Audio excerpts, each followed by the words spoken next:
Welcome to Meet the Author, where you can join in on insightful conversations with best-selling and award-winning indie published authors.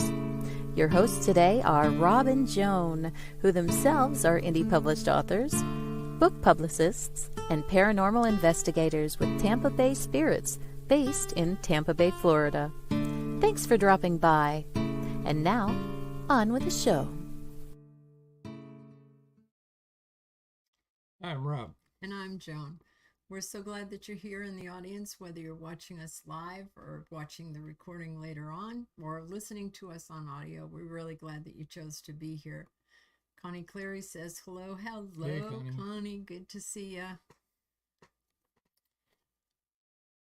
Hello. Facebook came in all right this time. Yeah, everything seems to be working. I'm holding my breath here, waiting for the other shoe to drop. Well, we also had to redo the countdown, but other than that, everything went well. A few minor. Hello, Rob and Joan. Hello, Hey, Paul Paul. Hollis. How are you doing? Okay, reminding everybody. Okay, hi guys. Hi, Hi, Paul. Paul. How are you? Good to see you here. Welcome aboard. Yes. Want to remind everybody Thursday nights, 9 o'clock Eastern Time. Go on www.wdjyfm.com and you can hear our shows there at 99.1 FM. You can turn on the actual radio and hear us on the radio there if you live in the Atlanta area. Saturday nights at 5:30, we do our episode Rewind. That's 5:30 p.m. Eastern Time, right here where you're watching right now. Nothing crazy there. And then, let's see, and I forgot to mention, tomorrow night on WDJY, it's going to be the episode with DG McCool. Oh. It's going to be his night. Yeah. Want to tell everybody that every Wednesday night we are live. However, we are going to be traveling starting next week. So on the the next 3 weeks, we will be traveling. So we'll have we have pre-recorded 3 brand new episodes with some awesome authors that need your support. So June 12th, we have Dr. Bruce Farmer.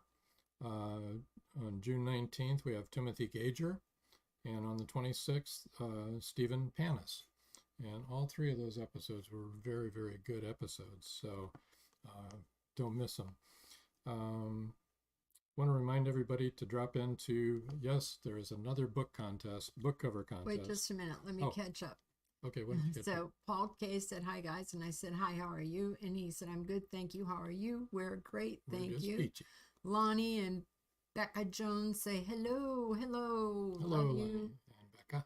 George Dismuke says, I'm here but having audio problems. It's Hi, always George. something with this frickin' computer. Frickin'. That was my... Okay. Yes. Yes. My interpretation. Anyway, George probably can't hear us anyway, so that's okay. He can hear us. Anyway, there is another book cover contest we'd like to make you aware of. It's not us, though, this time, folks. It's not us. It's the June cover contest, and it's for allauthor.com. Just go to allauthor.com. Find Joy York's, there it is right there, her cover right there. You can register on that for free. You do have to register so that they don't have bogus, votes coming in. But you don't have to buy anything or do anything or commit to anything. There's 4 rounds. This is the first round. I think there's 1 more day or 2 more days left in this round. And then there'll be 3 more rounds after that. And you can vote in each round. But support Joy York on that. That'd be great. All you do is click on the contest drop down and then cover the month voting and find her cover. Click and you got it. You're there. That's all there is to it. It's easy. Yeah, no, it isn't. No, Registering is a pain in the butt. It is a pain in the butt. We had trouble getting yours. I had so much trouble registering, as did some of you when you were trying to vote for us. So, yes. So we appreciate everybody. I feel your pain, and I appreciate you voting for us. Well, that's for sure. Paul K says, what kind of genre do you both write? Well, we write murder mysteries, and we're part of a group called the Underground Authors, and we all write, all 12 authors. We write as one, and another couple also, not a married couple, but a working couple, write as one. So, but there are 12 of us, and once a month, during the year, we come out with a new murder mystery. Ours are paranormal murder mysteries, and everybody has their own take on Magnolia Bluff, a little town in Texas where you wouldn't want to live because you're going to get murdered. A lot of people, they don't know if you're going to leave. Anyway, onward. Joy's joined us tonight. Sorry she's late, and thank you both so much. You're welcome. No problem. We were late too, so not a problem there. Yeah. Anyway, we're late in getting our guest on Yeah, let's here, do that. taking up her time. So she's sitting backstage Patiently. in the green room, and it's all by Just herself. So. Bring her on. Okay. Hello. Hello. I want to say, Rob and Joan, you guys are both so wonderful and adorable. I'll just stay in the green room and listen to you guys. That was amazing. You can't have a drink back there, though. We don't. Darn it. serve anything back there. You said free drinks if I came on. That's what I heard. I mean, I don't have it in writing, but It's just water. Yeah. dang it. Read your contracts, people. Yeah, read your contracts always. There you go. Paul K says, very interesting. I'm currently working on a novel myself. Great. Awesome. This Yeah, is the that's show for you. Then you'll get a lot of tips and hints that actually every other person that has said hello so far tonight is an author. And of course, our guest is an author also. Angela Yuriko Smith. Yeah, we're so glad that you're coming to us live from Brazil. Brazil, people. That's great. That's right. That's right. It's a long way away. It's amazing. The internet is great. I mean, it isn't always that way when we have overseas guests on. Right. That was actually one of our prerequisites is what is the internet like? I believe it was like you could go to Brazil and there's all these benefits. What is the internet like, though? Because that's a very important thing to us and authors in general. We pretty much work online, a lot of us now. Yeah, I think that that's absolutely true. A lot of us do. Beth Hildenbrand says, hi, Angela. Hey, Beth. How are you? Beth also has a great show. So, well, it is. Yeah, I'm so excited to be here and talk about like writing and divulge all the secrets. You can ask me anything, and I will have no secrets. I will tell you everything. My secret base location. You've got it. It's Area 51. Well, you might want to tell people what you do, because you do coaching for authors and all kinds of stuff. So, Paul K, this was the right night to tune in. That is true. Yes, I do book coaching. I run a newsletter for authors that's free to get on, and it talks about all the different things, like Meet the Author podcast is on there. All the great ways that you can be involved and find places to read and places to submit and places for more learning, like educational opportunities, grants, pretty much anything in the author universe that I can find that I think would be of value. I do try to make it paying submissions and free classes and free contests, but sometimes if I feel like it's a really high value kind of thing, I will do it. I'll put it in there. And I do try to vet everything that goes in there, just to make sure that there's a lot of wolves out there in the sheepfold. And I try to make sure that we're sifting them out. So yeah, that is the truth. Yeah. So this is the right place to reach you, right? Authortunities.substack.com. And for those of you that are listening on audio, that's AUTHORTUNITES.SUBSTACK. And you can find everything that Angela just talked about there. It's a one-stop shop. Yes. Yeah, it's funny too, because when you think of a name, I love portmanteaus, but when you're spelling it out, I'm like, gosh, that's such a long name now. I didn't realize that until we're spelling it. Yeah, I had to take a double take on it myself, honestly. Yeah, it's a portmanteau between authors and opportunities, author opportunities. But besides that, I publish, I publish Space and Time magazine, which has been around since 1966. Gordon Lindner started that in New York City on a mimeograph machine that he bought for $25 in high school. So, and he kept it going for 50 years. And then Hildy Silverman took it over, and then I took it over, I think about 12 years later. So we're using the mimeograph. No, we let Gordon keep that. We think we paid him to keep that. Please, no mimeograph machine. I remember bet, those. geez. But They that could is have a put the word. semi-pro. Usually they do they upgrade it and put the word turbo on there. Turbo mimeograph. Turbo Yeah. mimeograph turbo mimeograph There you go. X 2.0. Yeah. Dude, I still don't want to use it, thanks. Like I said, I do remember those. For real. but There's so yeah. many things we remember that are now passe. Oh yeah. My daughter came to me one day and she was talking about, she worked in a museum and they gave her a stack of records, basically, the old records, and she was calling them something else. I can't remember what it was now, but it was a different name. But vinyls, yeah, but she was saying vinyls. That's what it was. And she's like, I've got this stack of vinyls they gave me. Vinyls are so cool. I think these vinyls are worth something on eBay or something. And I'm driving like, what are you talking about? I finally look at her lap and I'm like, vinyls. Oh my gosh. And she had actually said something like, I don't even know what you do with them. I'm like, oh honey, I can tell you what to do with. I don't think we called them vinyls. I think we called them records. I think that was a 70s thing to call them. Records. Yeah, albums. Yeah, 70s records, or 33s. Or Marjorie Deering says, sorry I'm late. That's okay. You're forgiven. First day of my daughter's annual garage sale at our house. They just closed up for the night. Well, you're very sweet to let your daughter do that. I hope it was successful. Yeah. Sold lots of vinyls. Yeah, sold lots of vinyls. Or a mimeograph machine. Vinyls are in now, though. The younger people really like them, and they and records. Yeah. One of our grandson bought a record player, and he, at least it wasn't a Victrola. We're not that old. Yeah. Well, and typewriters too. And he's bought a bunch of vinyls. Yes, our daughter has a typewriter. Yeah, I do have one in my background that somebody gave me as a gift. I guarantee I do not type on that. The difference is I know what it's like to vintagely write something on a typewriter, and I am not going back there. No, right? No. Oh, my Lord.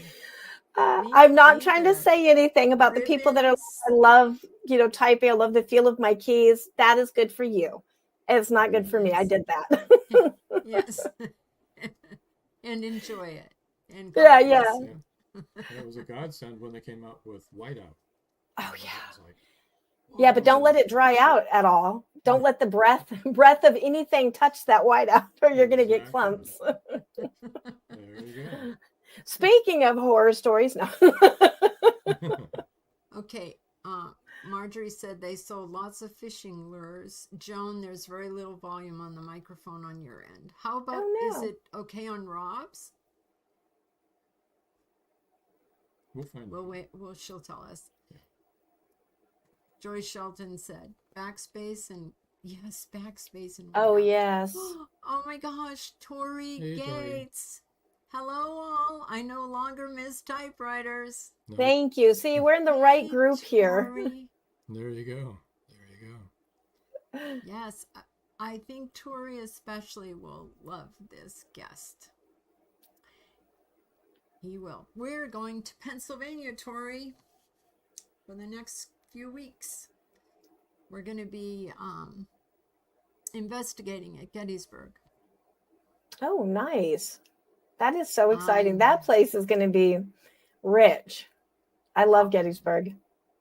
I do too. We've been there before. This time, after all the tourists leaves, we're going to be able to go in and investigate with all of our equipment, just our team, and a few places. So that'll be totally fun and amazing. If we can live stream, we will. And we'll let everybody know that we're going to do that. It depends. I mean, Gettysburg isn't like Brazil. It doesn't have a lot of internet. Internet. I've been to Gettysburg and those mountains, and it's a neat place. But yeah, I don't think the okay, ours is extremely low. The connectivity is probably good. Low? I'll tell you what. Why don't we switch out and take the earphones out? Okay, we're gonna switch our mics. When this is what I was afraid of. Hold on.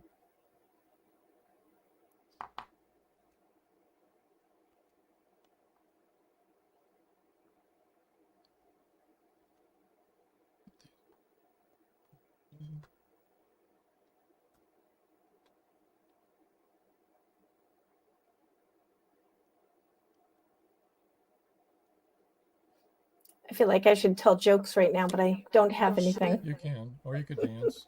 All right. Do a little soft shoe. How's that?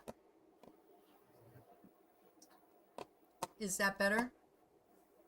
Is that any better? Can you hear us? Oh, they can't hear us at all now. Okay. I've heard you fine this whole time. Oh, do you still hear us fine now? I do. I hear an echo now, though. Yeah, that's because we took our earbuds. That's fine. Better. Joy says it's better. Okay. Beth Hildebrand said she's done the Gettysburg investigation. Yeah, we've done Gettysburg quite a bit. This time we're going to get to do the Jenny Wade House privately, and we'll get to do the orphanage privately. Yeah, and after tourist hours. After the tourists are all gone, and So that'll be gonna really film fun. a bunch of stuff, and hopefully we'll have some stuff to share on our other podcast. Yeah.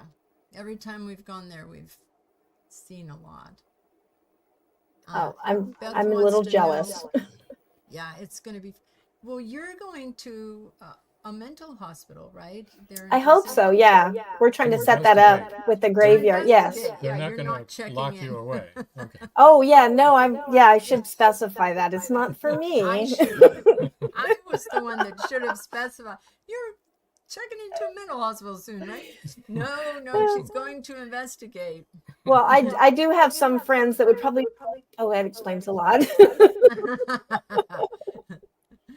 And Beth wants to know, Angela, have you found any bacon?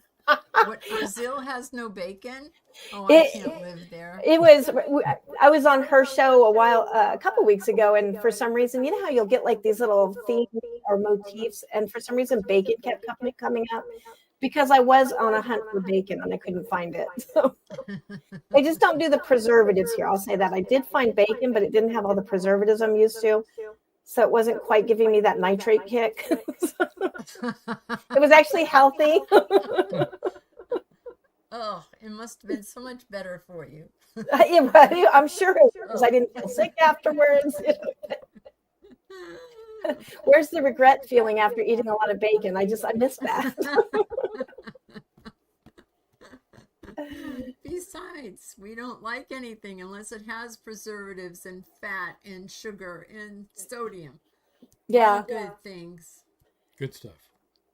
Nah. Yeah, that is one thing for living here is the desserts, because they are lower sugar from what I'm used to.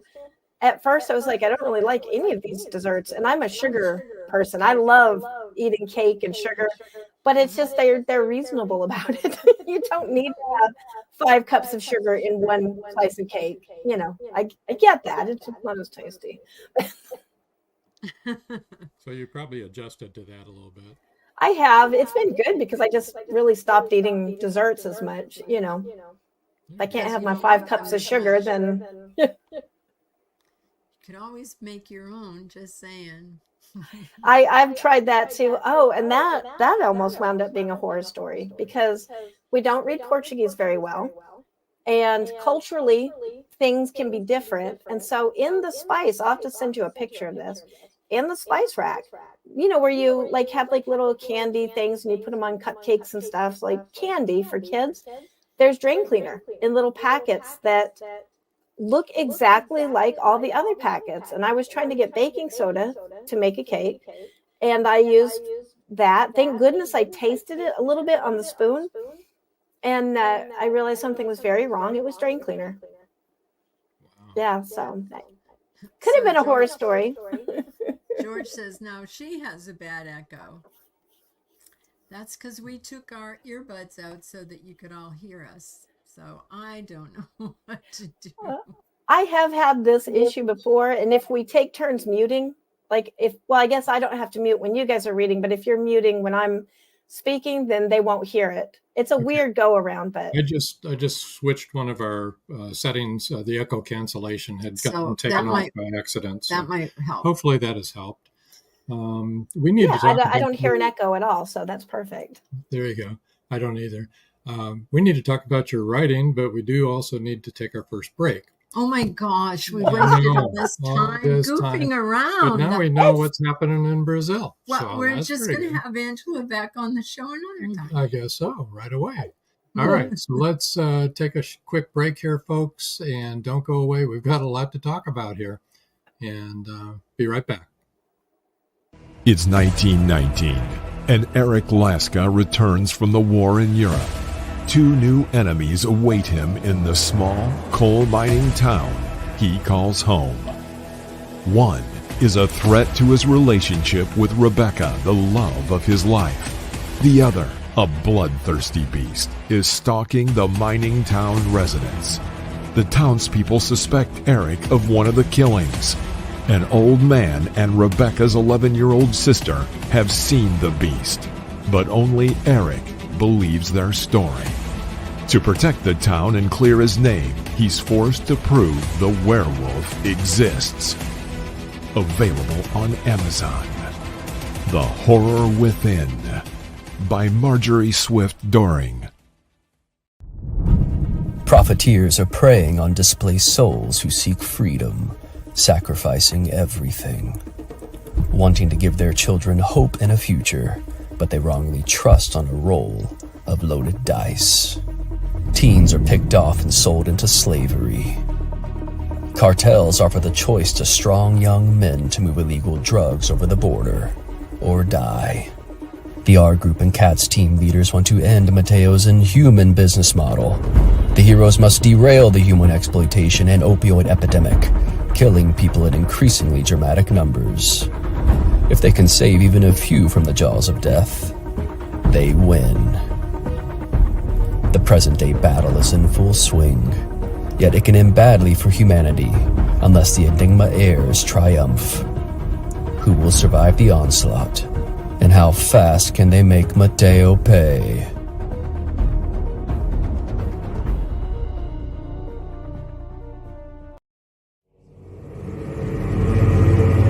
Many secrets are hidden within the darkness of the jungle. Now comes part 4 in the Jaguar series by retired Hollywood scriptwriter George Dismukes. In this saga, Brandon, Andrea, and Naja, the Black Jaguar, go deep into the Mato Grosso jungle on a mission to rescue 2 kidnapped children. During their journey, they encounter many dangers, including Yanomami Indians, bent on revenge for the murder of one of their warriors. Return of the Jaguar is book 4 in the Jaguar series, starting with 2 faces of the Jaguar, The Lost City, and the Jaguar's Quest. All 4 are available on Amazon, Barnes & Noble, and other bookseller websites worldwide. Return of the Jaguar is a must-read.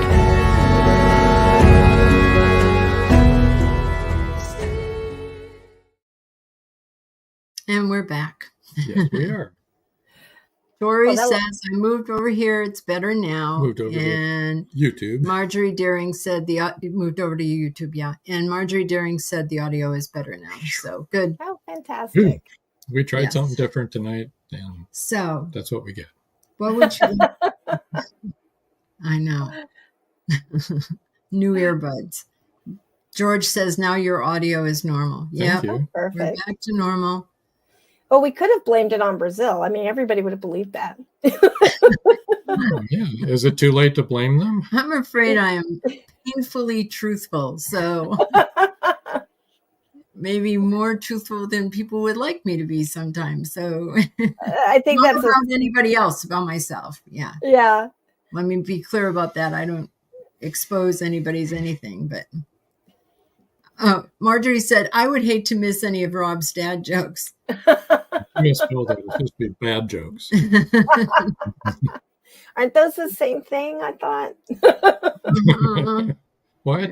Wait a minute. Off this show. No water for you. Get out of here. Nice having you. Yeah. Okay. Anyway. So, which which of your books, or do you want to talk about a book, or would you like to talk about something else? or would you like to read now, or what do you want to do? Yeah. It's up to Whatever you. you want. I'm open for everything. I could read. I do have a section to read out of a book that will be published. It's available on Amazon right now as a Kindle Vella episode. You can just read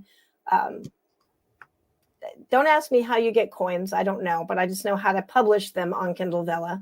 But I know you can get coins and read it or something, and the first 3 chapters are free. I'm also happy to talk about books. I'm happy to talk about how people can get published. That's one of my favorite topics, which is why I wound up becoming a book coach. I'm a trustee for the Horror Writers Association, so I can't divulge all those secrets, but I can divulge a lot of things. All right.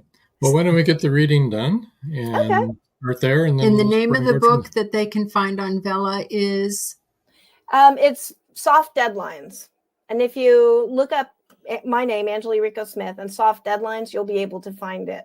And it is in episodes. I was trying a new thing from Kindle Vella. It came out, I think, about 2 years ago, and I was on the beta, and then I just stuck with it for a while and got it done. And not sure if Kindle Vella maybe was a great experience or experiment for Amazon.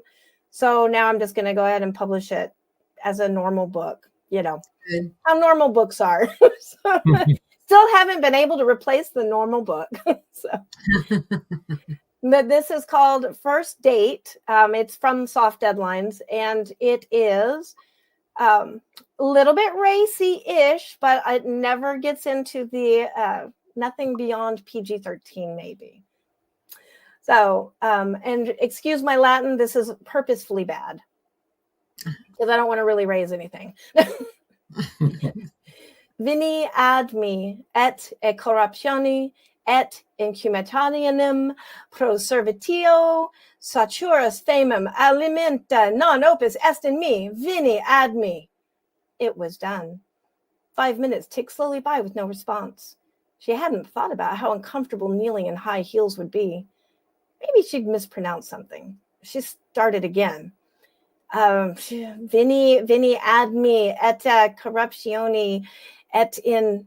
She trailed off as a ribbon of ebon smoke twisting from beneath the floorboards in her circle thickened into an inky cloud. It poured into a form like dark wine filling a bottle, and a man began to take shape. She bit her lip with excitement and pulled her bustier over her tummy pudge. It was working. Within minutes, she was kneeling at the feet of an incubus. He was stunning, nearly 6 feet tall, with glistening skin, the color of midnight sapphire. A lustrous sheen accented his sharply cut structure. From the tips of his horns to the bottoms of his cloven hooves, he was a tight, nastily hung dream. She struggled to her feet, almost teetering out of the circle. Naomi realized she was panting a little bit. So, hello. She felt self-conscious in the presence of this dusky god or being. How do we do this? Do we have to stay in the circle? Is this like a one-time off or... So, sweetheart, it's like this. He paused to adjust the leather straps that kept him girded and shuffled backwards. Naomi thrilled. She hadn't expected him to sound Australian. I know why you called me. I'm an incubi, so it's expected. I can't fault you for calling a professional. But here's the rub. Again, he adjusted the straps. Naomi waited for him to finish. He didn't, just readjusted his loins. Finally, she just asked, What's the rub? Well, this here.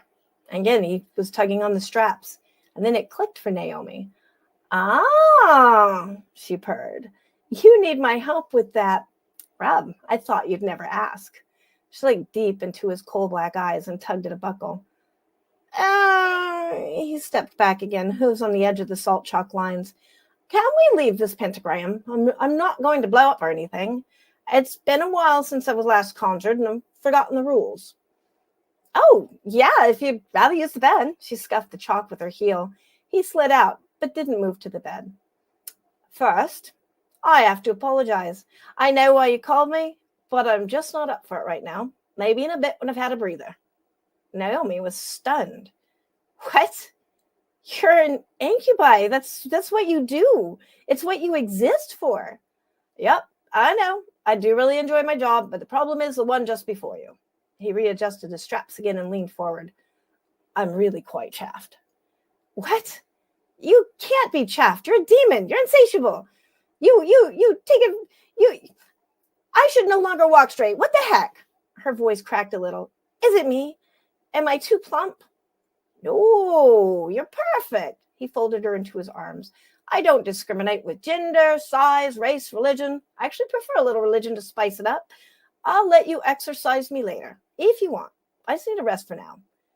Really? It's not me? Naomi looked at him, full of heated hopes. Oh, yeah, not you at all, love. It was the last job. She was a succubus. Have you ever heard of that? A succubus conjuring an incubi? I can tell you that was fun for a few years, but honestly, I am beyond spent. I could sleep for a decade. A decade? Tears pricked in the corner of her eyes. Don't let me ruin your fun. He moved to the bed, unstrapping himself as he went. Sprawling on it, he finally revealed his full glory to Naomi. It was resting. You get yourself started, he yawned. I promise you'll rule the day in a bit. Demon went out like a light, almost invisible against the black silk sheets she had bought for the occasion. Cursing, Naomi remembered she'd forgotten to buy batteries. That is very funny. Yeah, I was like a little bit like, hopefully he's not crossing any lines.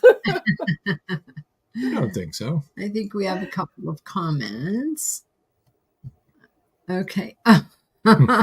Robert White, who is from Australia, says, crikey, an Aussie incubus. He is reaching us from Queensland, right, Robert? And he said, and you must know this because your husband's Australian. He's on Smoko. Yeah, that's funny. So now he can judge my terrible Australian accent. When my husband listens to this afterwards, he'll be like, oh. Marjorie Deering said, great reading, Angela. Great term, tummy pudge. So cute. Beth Hildebrand said, loves it. Love it. Oh, thank you. It was funny. It was really good. funny. He had a bad day. Yeah. And I just pictured, like, I think the inspiration was, witchcraft is in fashion now. And so you can buy these kits on Amazon and all this kind of, it's very mass market produced right now. And so I think that's what started is like, what would happen if you bought an Amazon kit? Because, I believe in that stuff. But it actually worked. What would you really do if you actually conjured something? But I wanted to make it a joke because obviously it would not be good. Kids, you don't want to conjure anything if you don't know what you're doing. For real. Yeah. So Robert that's where it went Matthews. funny. Yep. Central Queensland. Oh, that's awesome. My husband is from Adelaide. Your husband? Way down south.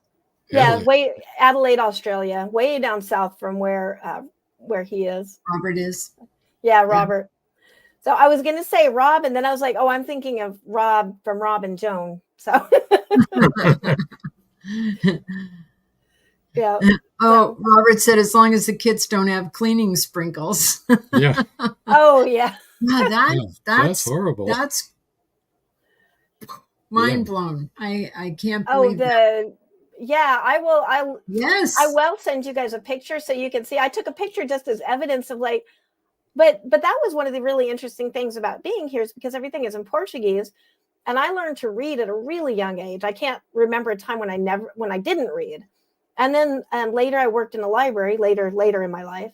And we would have people that were illiterate come in. And so we'd help them with things. But it was something that I couldn't understand. Like, what would that be like to not be able to read? And I know reading is a big part of your lives. And so being here, I realized I'm illiterate here because nothing makes sense. And I've realized how hard that is, and how much you depend on other people to basically help you and ask questions of them, and how important the libraries are then in the US for that reason. Do you have a translator on your phone? I do. Yeah. And that's why we can even do this at all. And now we do have a little bit of Portuguese, like working Portuguese, very terrible, probably like listening to a toddler talk, me go there now. It's probably what we sound like, but no eat drain cleaner. Okay. Not good idea. Yeah, but thank goodness for technology, because my great grandmother immigrated to the U.S. She was Ryukyuan or Okinawan, and so that has been kind of a resonating experience with me as what must it have been like for her to not speak the language and to come to this place where there could be drain cleaner in the candy? You don't know. Like, people, different cultures do things differently. And if you're used to it, you don't think of it as a strange thing. When I did ask the Brazilians around here about it, like, oh, did you know they have drain cleaner in the candy section next to the candy? Everybody was kind of like, well, yeah, because where else would it be? Not in the candy section. Like, where's the baking soda? So maybe with the cleaning solutions would be leaps to mind. Might as well look there. yeah. I actually have never found baking soda. I found yeast, but it's just, I guess they just don't use it, or I don't know what it is yet, but it's been interesting being illiterate. It's been interesting kind of like having the immigration experience that my grandmother did, except much better because they came over with nothing, and I do have means. I have a job on the internet. My husband works on the internet, so. But technology. You and your husband are getting to experience this together because he's from Australia, you're from America. So, you're both in the same boat in Portuguese with Portuguese. Yeah. Yeah. And it has been really neat. And that's one thing we'd always said, if we could get a culture neither of us are familiar with, we can experience it new together. But now we're just kind of very excited by the whole digital nomad and traveling thing, since we are very privileged to be able to do that because our work is on the internet. So from here, we're actually talking about going to Okinawa. Like, next year, we will be going back to Australia for a little bit, just for a visit his family. And then we're right there in the whole Australasian thing. Let's go by Okinawa and see that. And then, just kind of, we've got friends in Philippines, so just go see that side of the world. You have to visit the caves. Yes. Oh, that is on my list. And actually, as paranormal investigators, I mean, you might even have information on this. My family name is Kayota, and I've been told that there's some family names that are very common, and I think Miyagi is one, like Mr. Miyagi. Yes. It's like saying Smith almost. Right. But Kayota there was only one family of Kayota, and there's a house there, or it's not a house anymore, but like the ruins of a house. And it's called the Kayota House. And it is, I've been told, and there's like some ghost specials on it and stuff, that it is the scariest, it is the most haunted place in Okinawa, which is kind of famous for being haunted.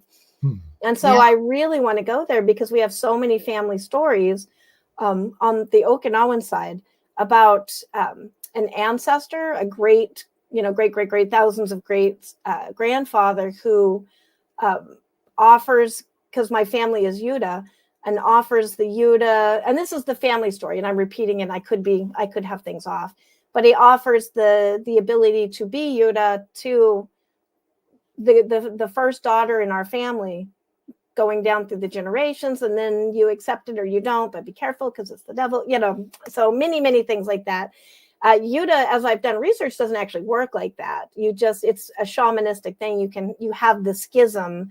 And because, you might be hearing voices or things that are not typically thought of as normal. And then, it's a journey from there. So I don't know how much I don't not believe the story as there's something real, but I don't believe it is what maybe my family thought it was coming down through the generations. But I still really want to go to the Kayota House in Okinawa, like find it. And I am that person that, if it was a horror movie and, people are like, don't open the door, I open the door. So stand in front of your bathroom mirror with the lights off and say, Bloody Mary, Bloody Mary, Bloody Mary 3 times. One of my best ghost stories, it was, there was 3 wraps on a record player top. Speaking of record players again, the amber kind of cover that would be over them. Yeah. And I hear the 3 taps, and like thinking about it in retrospect, it is like, why are you going to the noise? But that was, what is making that noise? I have to find out. So I know what my end will be someday. It's curiosity killed the cat. Always go to the noise. Always. Yeah, exactly. And usually it's not a big deal. Beth says, has your new book been released yet? And as a matter of fact, we can bring that right up right now. Yeah, if we are talking about In Eugenie, which is right here, I actually have a bit of an announcement on that. It was coming out on June 23rd. And so yay and because I really am very excited to release this. This was my first novel-length work, and it is about Okinawa. And it is about the journey of 3 girls in Okinawa during World War II, and the things that really, it's based on truth, but it's fiction, because that story isn't mine to tell. I might get things wrong.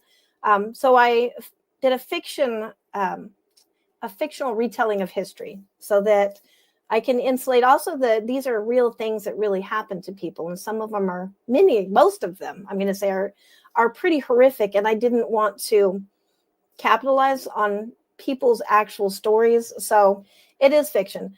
But that was due to be published on June 23rd, which is Okinawa Memorial Day, which is an accident. I started it on that, and then I decided to just accidentally, I did not know that was Okinawa Memorial Day, which commemorates the Battle of Okinawa and everything that happened. And then, so I decided that would be the good day to publish it.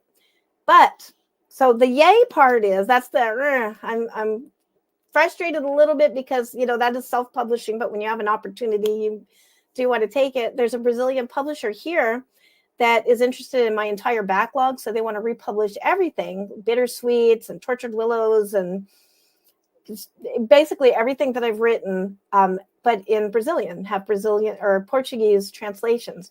So I'm super excited, and I have been asked to delay the release of Inugini so that those two things can coincide a little bit.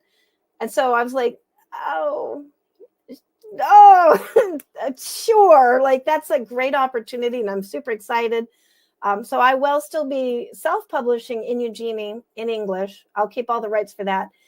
But there is no way that I will be translating a book with my Portuguese at any time. So I'm really excited that they're going to do that. And I will not be able to read it other than like the very basic, I go there now. So, but it's a beautiful cover. Oh, thank you. My daughter is an artist, and she made that cover.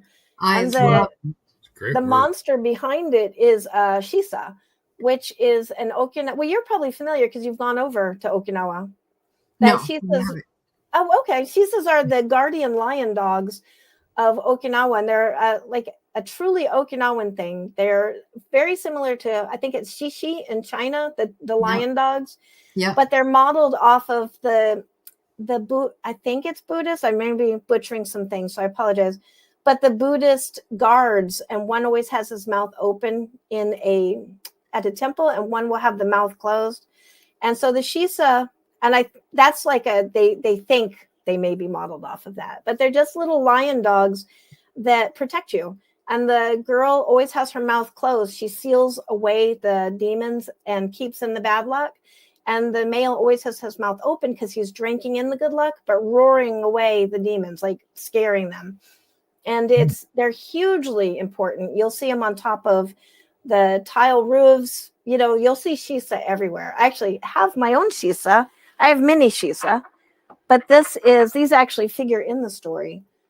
These were a gift from another daughter, but and these are obviously like very cartoony, like cutesy versions of them. Yeah. But, and so you probably can't see that the male has his mouth open and the girl has her mouth closed. Yeah. But in the story, I keep talking about Shisa, and I think it's two of the girls have Shisa, but one of them loses the female, one of them loses the male, but in very significant ways. And then the third girl actually has a Shisa as a guardian, like I guess manifested Shisa throughout. But it's very, very light on the magic realism.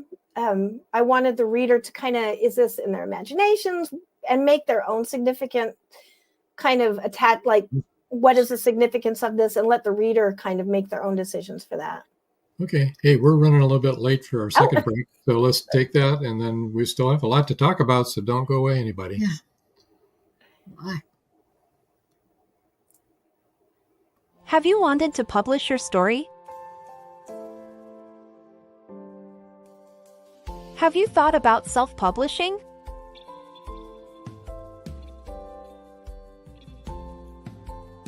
Today is your day. 5-star Amazon review. self-publish your ebook on Amazon for free in 2024. This ebook is available on Amazon by Becca L. Jones. An unforgettable mystery thriller that will transport you back to 17th century England. Introducing Dream of Courage, facing fear head-on, your passport to 17th century mystery, mayhem, and murder. Follow Robert and John Rushworth through Leeds' bustling Brigade District, where danger lurks in the shadows, embodied by the thief-taker Jacob Wilding. You will laugh, you will cry, and be in awe of the twists and turns. Its meticulous attention to character development, emotional nuance, and the unfolding of the story's layers promise a compelling and emotionally charged journey. The U.S. National Times said, "Modern writers usually don't know what it was like to live in the past, but Rushworth Brown does this with great skill." Uncover the secrets of Smythe, the enigmatic tavern keeper who sends Robert to the Haven, to the pirate Captain Girlington. Will he outwit danger in the nick of time?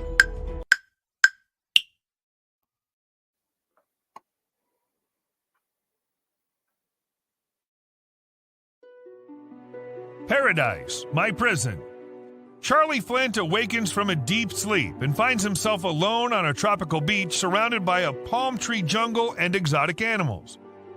He cannot remember who he is or anything about his life. First, he must find food and build shelter and protect himself from hidden dangers. As his memory gradually returns, it reveals what a very flawed person he is. A man who made too many mistakes, made too many enemies. The implications of the truth are staggering. How did Charlie get there?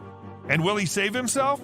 Paradise, My Prison is the riveting new suspense thriller from retired Hollywood scriptwriter George Dismukes. Paradise, My Prison by George Dismukes is available in jacketed hardcover, softcover, and all ebook formats worldwide.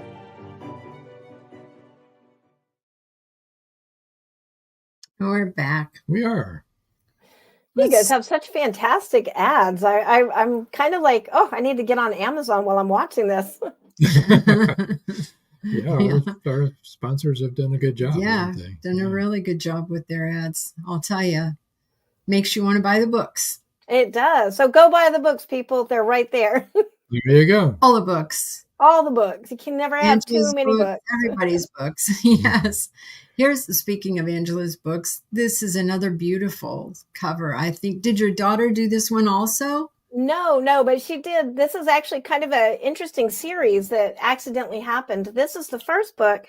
It was originally published by Omnium Gatherum, and Lee Murray and Genevieve Flynn are the editors. And at that time, I didn't really know them. I just did 2 stories for it. And it wound up winning everything that year. I mean, it just kind of cleared house. Shirley Jackson, and not my stories, but the whole book in itself. And Bram Stoker. I mean, it just kind of like was very celebrated. So after that, we decided to get together, Lee Murray and Genevieve Flynn and Christina Singh, who's a really established and well-celebrated poet. And we all got together and did another book, and my daughter did that cover. And so we tried to really match it, and you can see like the colors are very similar and the stylings. So we tried to match that first book, mostly because, hey, that did really well, right? Yeah, I'll hold them up together. Oh, there you go.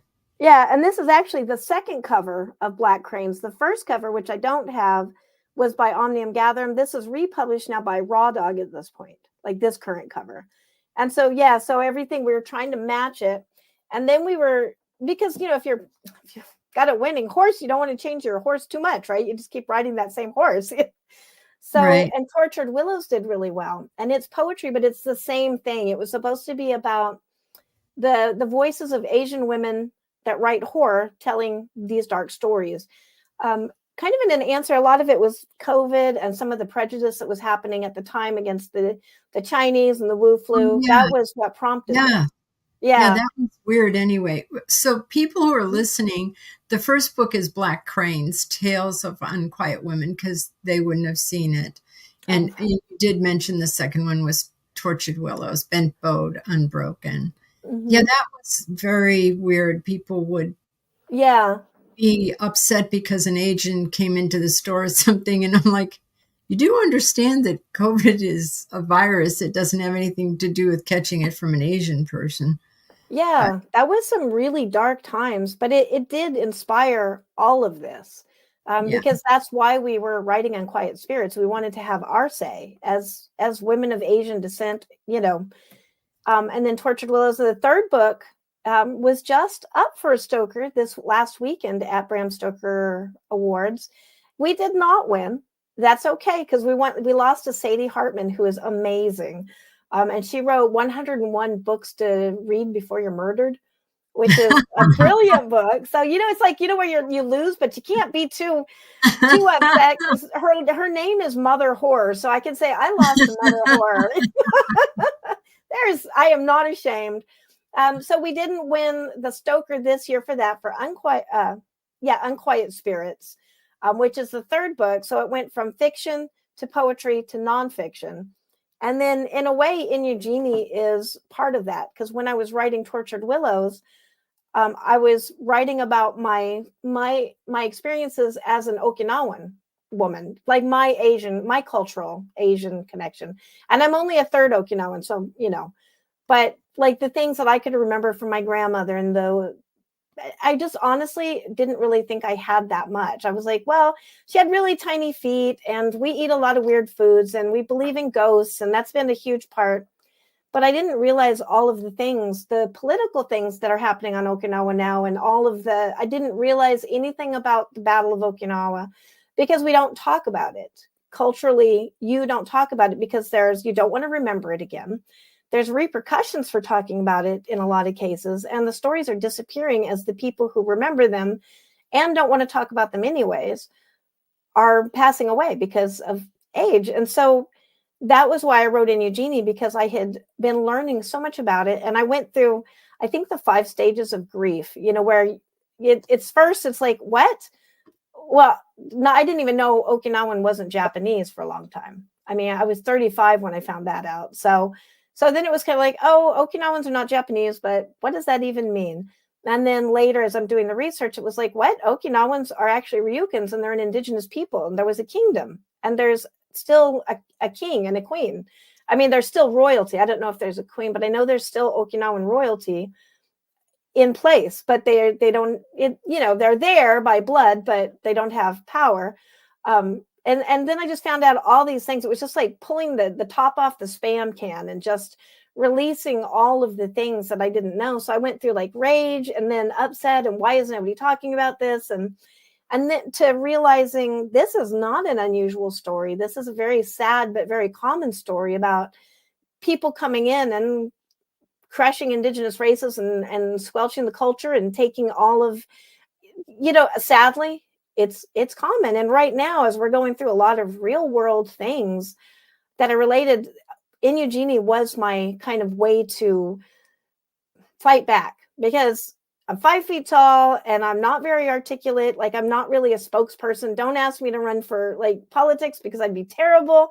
I would definitely get myself in trouble by saying the wrong thing. But I've always written, and that's how I handle my stress, and that's how I handle basically any problem in my life.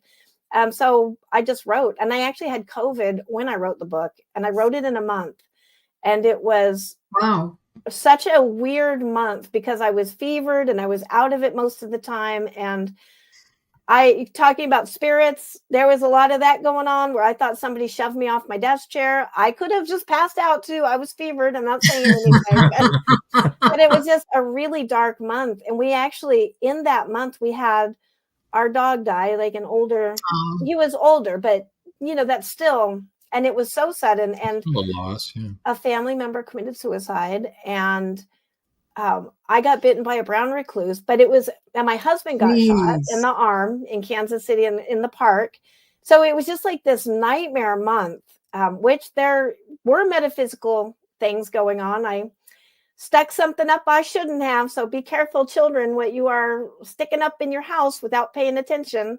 And I'd use something from a friend that I thought was fine because it's a friend, and I didn't really do my due diligence, and wound up unleashing this. I like to think of it now in retrospect, now that I kind of have put everything together, that it was more like like a firewall. When you have two technologies that are fighting with each other, they kind of can shut everything down. And neither was necessarily bad, but I put up new protections that were then at war with my protections that I already had up, and nobody was happy. That was a terrible, terrible month. We need to take 1 second here just to say goodnight to all the folks listening on WDJY 99.1 FM in Atlanta. Thank you so much for tuning in. And hopefully you'll join us again next week at 9 o'clock Eastern Time. Thanks again. But for all the rest of you, we're Everybody still else, on the air. hang on, because we're still here. I have a couple of comments, too, about your covers before you finish telling that story. Joy Shelton York said they are beautiful. And Beth Hildebrand spoke about the content. She said it's beautiful poetry. Oh, thank you, Beth. Yeah. Okay. Anyway, you were... Sorry to interrupt. Yeah. Oh, no, I apologize because I feel like I think I've just talked too much. Well, I think it's a subject that you're passionate about. Yeah. It's a subject that I happen to be passionate about also. And you probably know this, but the Ryukyuan people are recognized by the United Nations as being their own people, yet they're not recognized by Japan as being their own people. Yeah. But they still don't get all of the benefits that Japanese people do. I mean, it's a big mess. So yeah, it is. And unfortunately, and so I guess that's why I'm happy. I think that was the thing for me is I was like, am I Ryukyuan enough to tell this story? Do I have enough of this culture? Do I have permission, basically? And then ultimately I decided, yes, as long as I'm not telling somebody else's story, because my personal family was not, well, I'm sure some of them are, but some of them were, but my personal family immigrated, I think, within months of World War II breaking out and the Battle of Okinawa. And I like to think that's because they were Yuta and they said, holy cow, something bad is coming, we're out. And they just left. I don't know for sure. That's what I like to think. And so I can't say like we suffered so much. We suffered. They had their own things that happened to them, obviously. But it was like, because I have that white privilege girl inside of me, along with the Ryukyuan girl, I feel like I can tell the story because I have books by Okinawan authors that are very quiet. They're just, I don't want to be demanding, like we shouldn't be demanding. And, there's so many people that have had wrongs, great wrongs, but I feel like there's just a quietness there that I'm not bound by. I don't have to feel subdued. So who knows what'll come up with it, but I'm just like, I'll tell the story as long as I can, as long as I'm not overstepping my bounds. So. Yeah, I guess it's not a story that everybody knows, but like I said, I'm passionate about it, all indigenous people myself. Yeah. I've researched it all a lot from my privileged white girl upbringing, born and raised in Boston, Massachusetts. So, I mean, I used to go buy my vinyls in Boston, Massachusetts. What's your vinyls there? Yeah, your vinyls. All of your vinyls. So you were talking earlier about something else that you offer, and that's coaching. Yeah. Book coaching, yes. Would you like to talk a little bit about what you have to offer there? Sure, absolutely. I started out, I was volunteering for the Horror Writers Association as a mentor. And that's actually, that trophy right there was from that. I was Mentor of the Year in 2020. And 2020 was so bad that trophy actually says 2021 because we got the year wrong. Like somebody got the year wrong, like the trophy company or somebody. But I won't let them change it because I was like, no, that's to me better than having it have the right year on it. I think that is hilarious. And yeah, it was that kind of year. But yeah. From there, I just really love coaching writers. I mean, to me, I get such a thrill still about seeing my name in print. I started out in newspapers, and I still treasure the very first thing I ever got published professionally, which was letter to the editor in Denton, Texas. And I still, every single time I get a byline, I get that thrill. And then I realized I get that same thrill when I see other people getting published. You know, it's, you know, we want happiness. To me, that is the best joy. I would say of having my kids, but that was not fun. I'm not going to lie. Having the kids was not fun. The kids later were great, but having them is not a joy in my life. And, you know, I'm so excited to do that for other people. So I recently started on Readsy as a book coach and an editor. And I think I'm in my second official week, and I am already, I think I have 8 clients right now. So I'm already kind of like, whoa. But it's really fun to see these books come to life. I can't talk about any of them, but they are great. You are going to love them. Are you doing them over Zoom, or how do you meet with people? Over Google Meet. So basically like Zoom, if they wanted to. I actually used to meet in StreamYard. I would keep a studio that I never hit record on. And so it's just a nice, easy link for people to come into. So that's when I was doing it for the HWA. That's what I would do. We would meet in my StreamYard studio. And I felt, you know, like, ooh, let's step into my virtual office. Yeah, so that's a lot of fun. Yeah, it works out good though. Usually the pattern is somebody will send me a chapter and then I read it, edit it, but I'm also making developmental notes on it. And then we meet about a day, like 3 days for me to work on it. And then we meet on video and then we talk about it.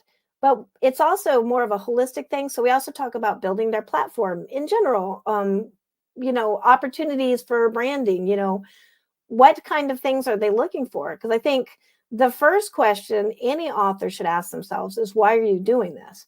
Because there's different reasons, and each different reason will have a different approach, but none of them are wrong. And that's why I think we kind of get cheated a little bit, because we're told there's like don't write for money, you know, you're a sellout. Well, why not? Do we not live on money like everybody else? You know, you wouldn't go to your mechanic and say, hey, you do this for the love of it, so I'm not going to pay you. You know, we would not do that.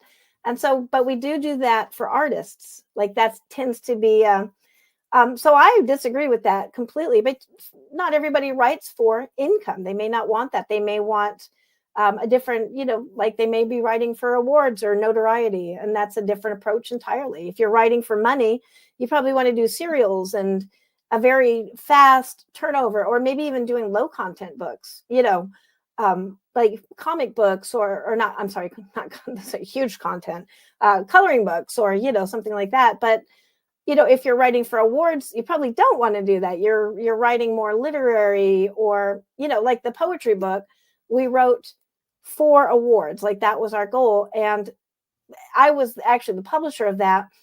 And I don't even think I made 23 cents a copy, because we went full color inside and we did just basically all the things, because it was not a book meant to create income. It was a book meant to try to get attention and get an award, which it did. So that's like the first question any author, I think, needs to ask themselves is, why are you doing this? And I can't think of it right now, but I have a little map drawn out. And so usually when I'm teaching somebody, I do like a little figure of like, it doesn't have to be one reason, but you have to see where you are on that graph. And then that tells you what you need to focus on. And that way, because there's a lot to focus on, we're not spinning our wheels. If your primary goal is to make income, but you're making these beautiful books that make awards, you're going to be frustrated because you're not going to get the income ever. And the awards do not translate into income, and income doesn't necessarily translate to awards. But you can, if you want two things, you can merge things. You don't have to only have one goal in your entire career. You know, we don't do that with anything else. So you could be like, well, I want to get the awards to get the attention, but then I want to go commercial and make a living at this, which is also valid.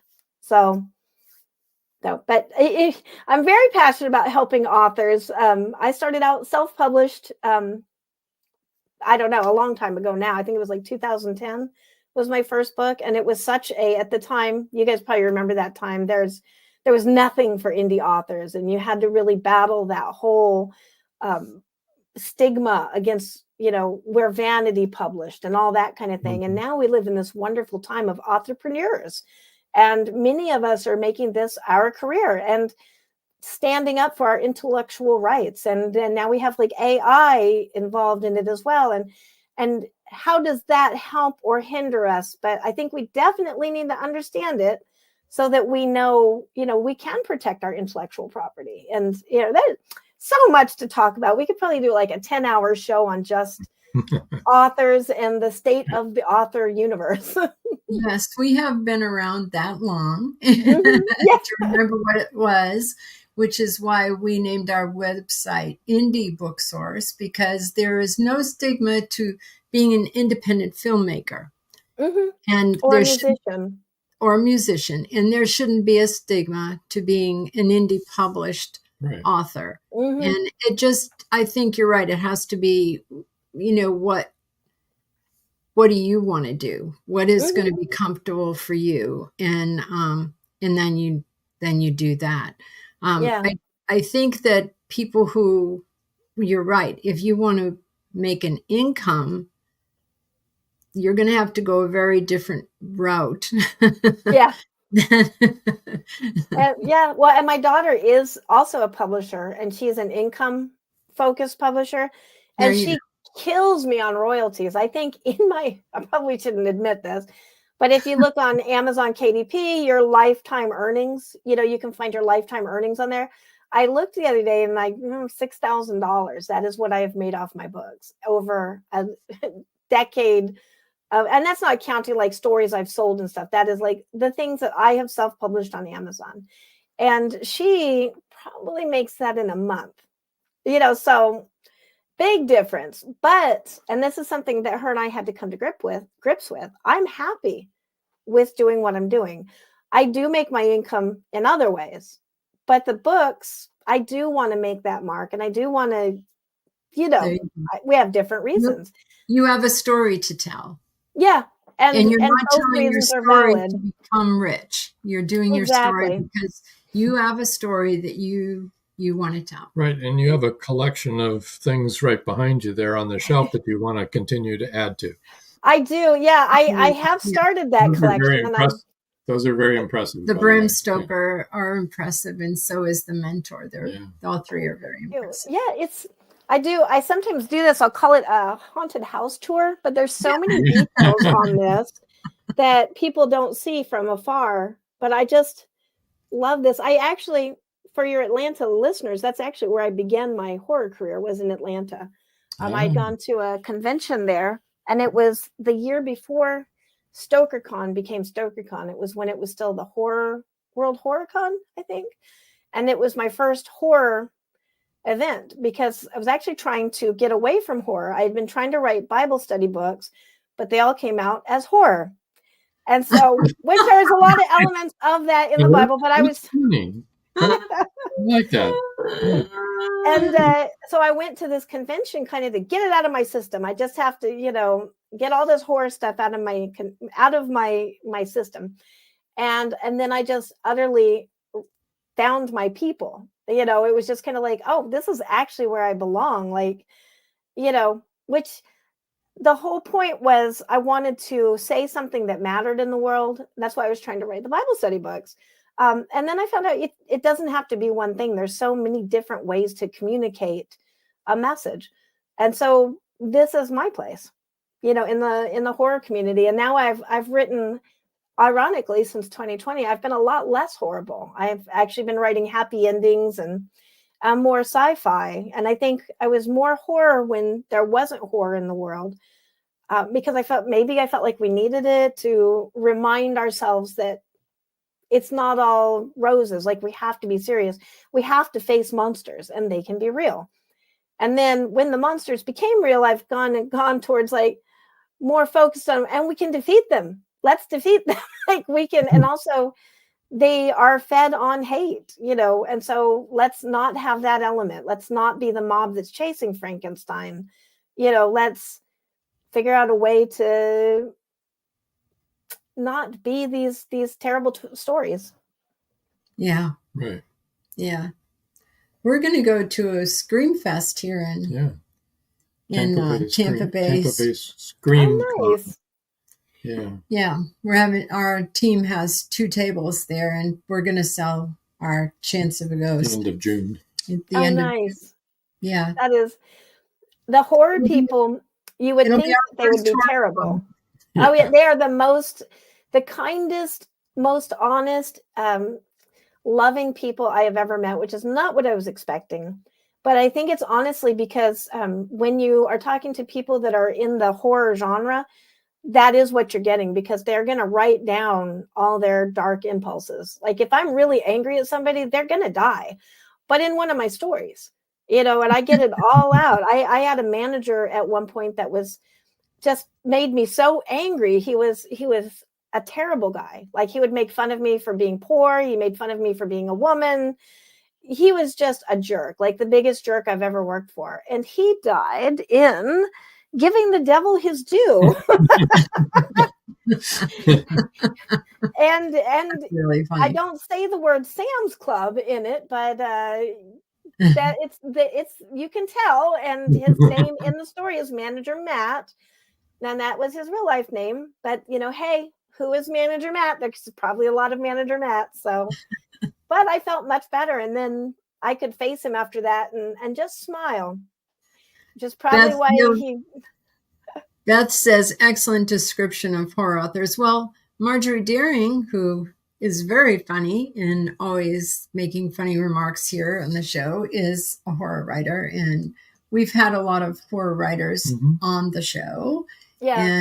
And they're all fabulous, kind people. We're really looking forward to Horror Fest. Yeah. I'm looking forward to finding out how you like it, what your experiences are, because I'm sure you'll cover it. So I will be interested to watch and bring you into our community, the dark community where we do have cookies. Well, we are right there anyways. Yeah. Well, and that's what's really awesome about it, is because if you don't believe, and we were talking about this yesterday. Oh, thank you, Joan. we were talking a little bit about this yesterday. If you don't understand that something is real, it can harm you.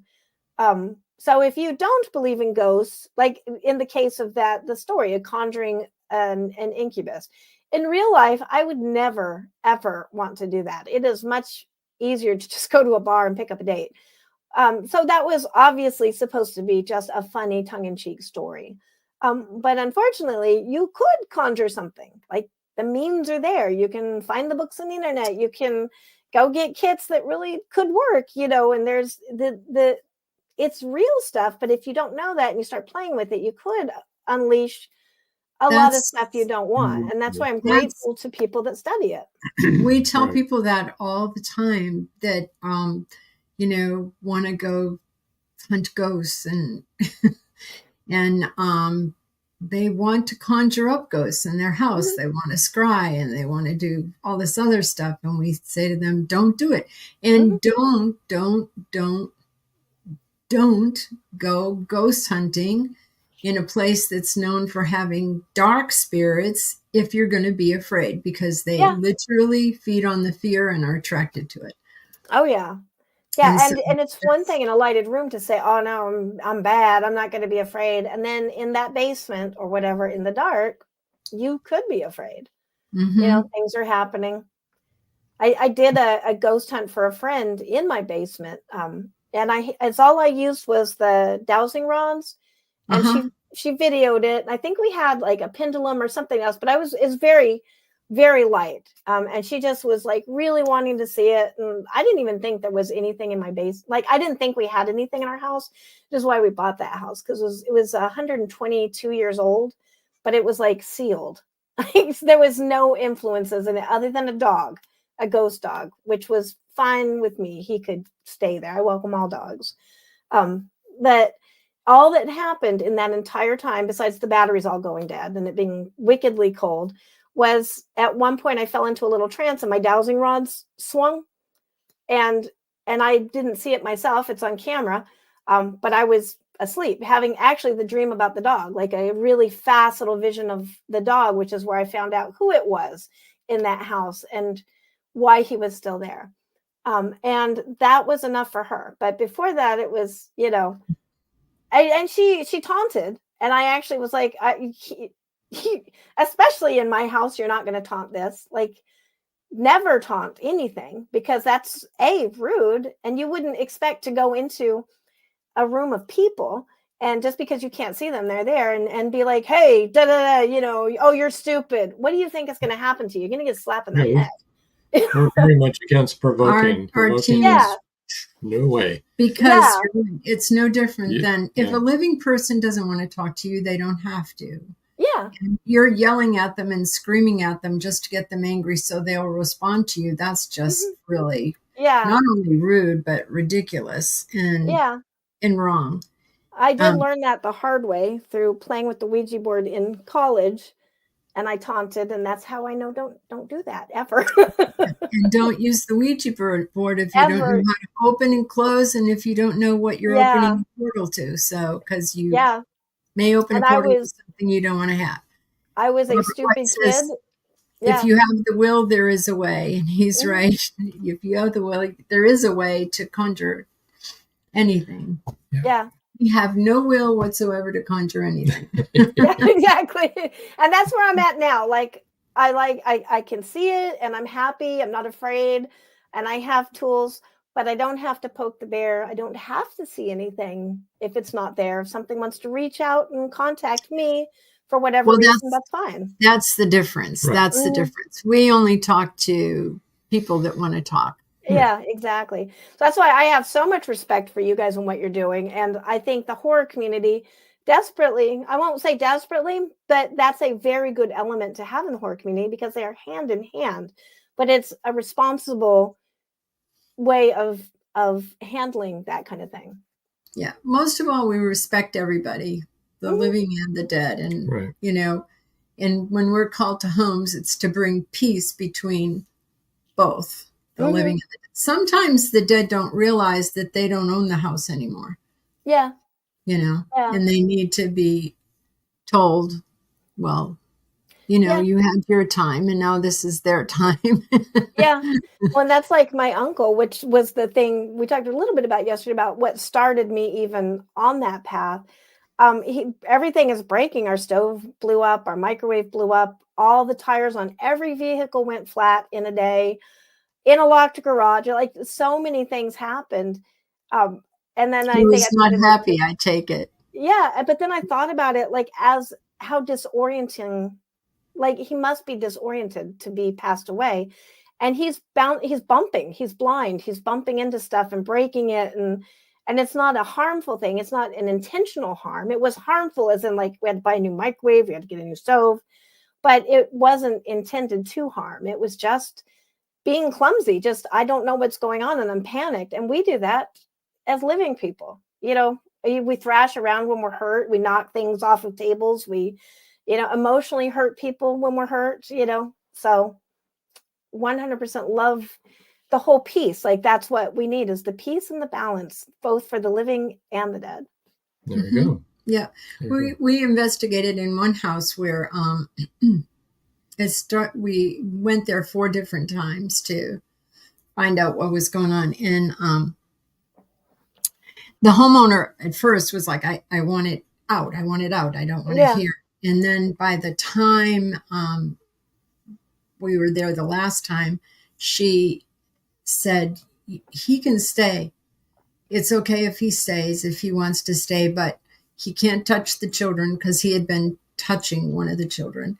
And he can't come up from the floor like a shadow and scare everybody. So, that's a reasonable request. Yeah. So everybody had boundaries. He could stay and be part of the family and watch what was going on, as long as he was respectful of them. So, which awesome. At first she was like, she wanted us to come in and sage and get rid of him, and which we would have done, because it was her house. But by the 4th time, and she was like, well, he can stay. I see now he doesn't mean any ill intent. And they're like, that makes me happy. That's a happy story. Yeah, it is a happy story. Often our investigations have a really happy, positive ending. Sometimes most of the time, actually. Heartbreaking. But yes. Oh, Robert, So true. And the bathroom is out of bounds. Exactly. Yes. No entities in the bathroom ever. They don't need to use it. They don't need to go in there. And they don't need to know what's going on. No. Yeah. And frankly, I don't want them in the bedroom either. Yeah. Sorry. Yes, we all have our boundaries.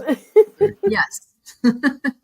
Really, I really don't like waking up and seeing something standing at the end of the bed. Yeah. Move along. Yeah. Sorry, no. I was just thinking about things like, yeah, I mean, I guess as long as they're not staying there. I did have a case like that. It was my first daughter's father, but I didn't know he had passed away because we had split off by that time, and he had been passed away. And I saw him one night, and I was thinking of my reaction, which now I wish had been different. I was still in my kind of scared, you shouldn't see that. Like, don't look at it. It's, you don't want it to be real kind of phase. But like when I really think of it, it was not a scary thing. My fear was what made it scary. And he was just leaning forward to look at me, and I think saying goodbye. And I have always regretted it since then that I did react in fear, because my reaction was to close my eyes. It's not real. And then I opened my eyes and he was closer looking at me. And then it was like, close my eyes again. It's really, really not real. And then I opened my eyes and he was gone. And, now I sometimes think, because we did have a very special relationship, that, I'm sad that I did that. So. He knows that now. Yeah. So you're good. Yeah. It's all right. I will say I'm married now, though, Keith. So you don't have to come back. My husband probably wouldn't appreciate you standing at the foot of the bed. We'll just say that. There you go. And that is true. Yeah. Well, it's getting late. Yes. Yeah. It is. This has been such a pleasure to talk to you guys. Probably for hours, like we did the other day. Yeah, for our 10-minute mic and lighting check. Yeah. Hours later, but it was very enjoyable. So, I'm so glad I've met you guys. I'm going to go check out your podcast after this, because I'm, a fan. You may have noticed of all of these type of things. Yeah, your paranormal one and this one. I'm a fan of both the things that you guys do. So you got to realize the paranormal ones, we get quite silly as a group. We are very silly. Pretty silly. Beth says, great interview. Thanks, Beth. I agree. Glad you could join us. I am too. And so we're going to move you over to the side now, if I can figure out how to do it. There we go. Get you over there. Hope that didn't hurt your neck or anything. Whiplash. Hang in there until we come back to you. We got Robert White says, thanks, Angela, for your time and tales. Thanks for listening. And Marjorie says it was a fun and interesting podcast. Thanks all. Thanks for being here, Marjorie. You guys are great. And they are a great audience. I mean, they're an amazing audience. Super. I want to remind everybody that our dog's looking for that dog. Yeah, our dog's looking for your dog. That's hysterical. Remind everybody we're going to be gone for the next 3 weeks, but the show will be on anyway. The show must go on. 3 brand new episodes, never been out of the can yet. So they're June 12th is Dr. Bruce Farmer. June 19th is Timothy Gager. June 26th is Stephen Panis. And that's Wednesday night at 7. Next 3 Wednesday nights at 7 o'clock. And I don't think there's anything else that we really need to talk about. I don't think so. If we decide, if we can live stream, we're not sure we'll be able to do that from Gettysburg. We will. Yeah. It'll be on at odd times, so you'll probably get an alert on YouTube or whatever. Yeah, whatever. We'll be doing it over WLFE-DB. That's right. Okay. So I guess until next time. That's all, folks. Good night. Good night.